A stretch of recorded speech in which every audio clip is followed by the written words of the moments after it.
The guns may be falling silent, but the toughest questions are still hanging in the air. After months of conflict, Washington and Tehran say they have reached a breakthrough agreement to end the war. But while markets are cheering and diplomats are celebrating, 4 major issues remain unresolved, including Iran's nuclear program, frozen assets, the future of the Strait of Hormuz, and the fate of Lebanon. After nearly 4 months of missile strikes, naval blockades, and fears of a wider regional war, the United States and Iran say they have finally reached a breakthrough. A memorandum of understanding has been finalized and is expected to be formally signed in Geneva, Switzerland, later this week. The agreement would extend the ceasefire, reopen the Strait of Hormuz, and pave the way for broader negotiations. In a latest post on his Truth social network, Trump said this deal will bring peace and security and added that the opening of the Strait of Hormuz will be done after the signing of the deal, apparently contradicting an earlier statement that the crucial waterway would open immediately. However, he made no mention of Lebanon. While the global markets have already responded positively, Pakistan Prime Minister also called it a historic milestone in a theatrics inside Parliament by banging the table.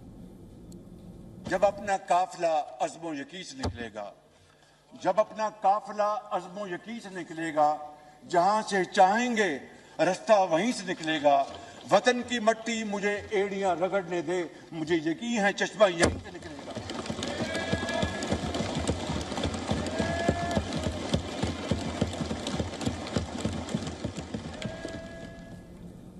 The first and biggest question is Iran's nuclear program. The proposed agreement creates a 60-day window for negotiations, but key details remain unclear. Will Iran be allowed to continue uranium enrichment? Will Tehran accept new restrictions? And can Washington secure guarantees that Iran never develops a nuclear weapon? Those answers have not yet emerged. The second issue is frozen Iranian assets. Tehran insists billions of dollars held overseas must be released before any long-term agreement.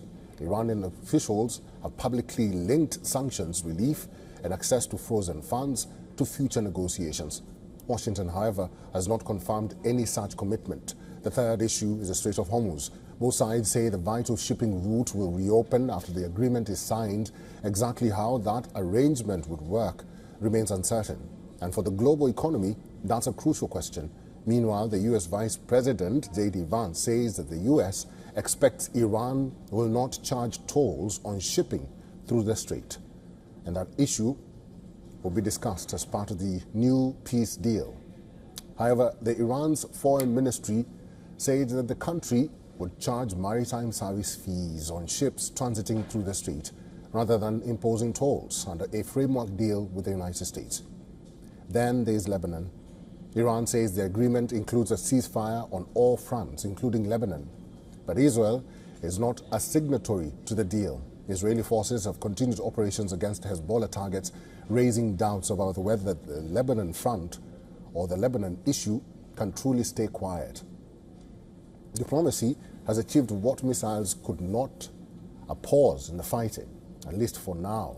But until the questions over uranium, frozen assets, the Hormuz Strait and Lebanon are resolved, the deal may not be truly over yet.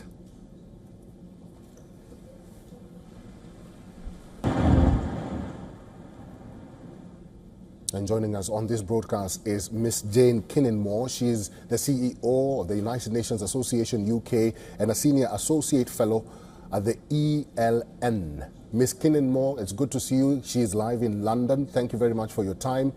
What do you foresee happening in the next coming days? Because Israel is seemingly playing spoil sport. Well, I think this is going to continue to be a very messy process. As you have outlined, there are quite a number of issues where it's still not quite clear that the US and Iran are on the same page. And when you mention Israel, it's also worth noting that Israel will have elections later this year, likely to be around October. Many Israelis believe that finally this will be the moment where Benjamin Netanyahu is voted out. But of course, he is a long-time political survivor. He will do what he can to get re-elected, and he feels embarrassed by this ceasefire.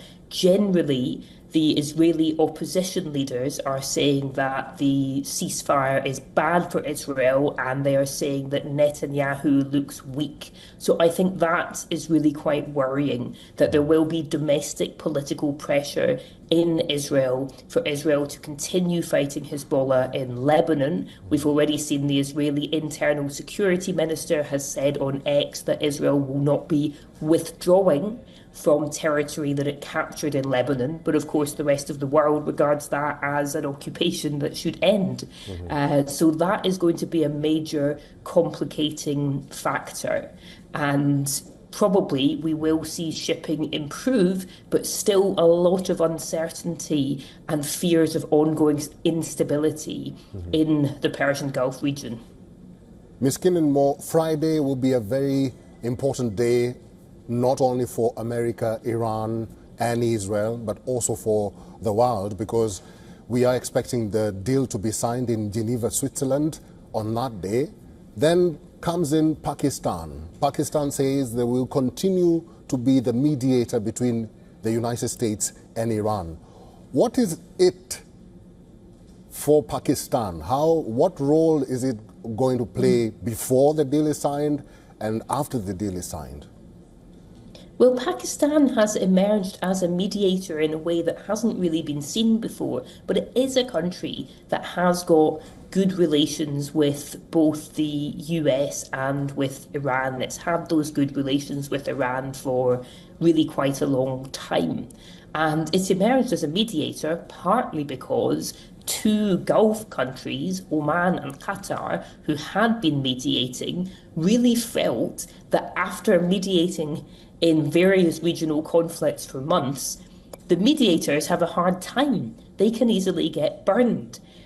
So in a way, there was a bit of a vacuum that Pakistan was trying to fill. And it's interesting now that the deal will be sealed in Geneva, Switzerland being a much more traditional mediator. It's done a lot of work in the past between the US and Iran. And indeed, because the US doesn't have an embassy in Iran, the Swiss embassy in Iran has always played this role as a kind of post box, getting messages between the US and Iran when those countries did want to send messages to each other. So in my opinion, it's good if you have a combination of countries, from the Islamic world, from the Middle East, and neutral countries in Europe all coming together and supporting this agreement. At the end of the day, most countries in the world want this situation to calm down, and they've been holding out while the US and Iran have struggled to get to an agreement, but the rest of the world needs to make their voice heard. The world can't afford this level of economic disruption because of a war that was illegal in the first place. So there is a need to try to make this agreement